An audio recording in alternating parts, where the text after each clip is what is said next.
continent pauvre, mais plutôt un continent pillé et vandalisé. L'Afrique n'est pas un continent pauvre, comme on le dit souvent, mais c'est plutôt un continent pillé, un continent saccagé, vandalisé.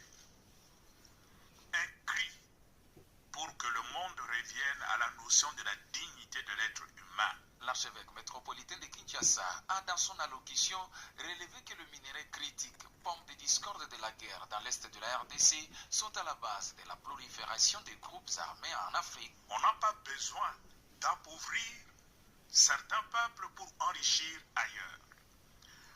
Comment pouvons-nous accepter qu'au nom de la transition énergique, parce que c'est le maître mot, des communautés entières soient anéanties à la recherche de ce qu'on appelle les minerais stratégiques? Dans la même percée, l'homme de Dieu a démontré l'inefficacité de la solution proposée par Donald Trump à la RDC et au Rwanda en échange avec des minerais stratégiques du Nord et du Sud Kivu, à l'instar de ce qu'il avait conclu avec le président ukrainien pour mettre fin à l'invasion russe. Et récemment, vous avez suivi la solution que Trump propose à la République démocratique du Congo et le Rwanda.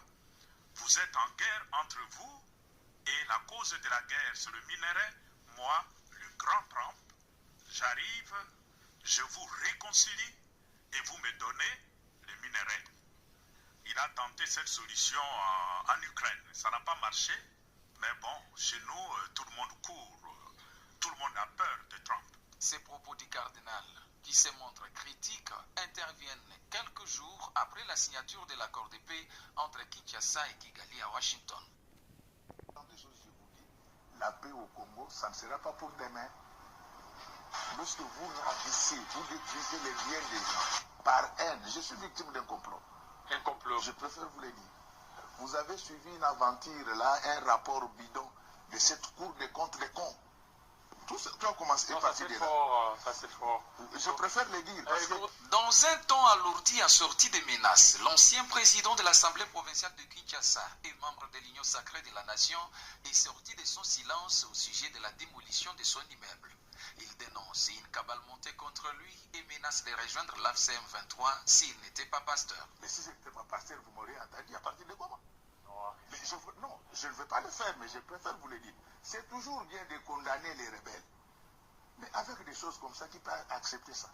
Quand je construisais ces maisons-là, la plupart de ceux qui ont détruit, comme aujourd'hui ce sont devenus des milliardaires, n'avaient pas de chaussures.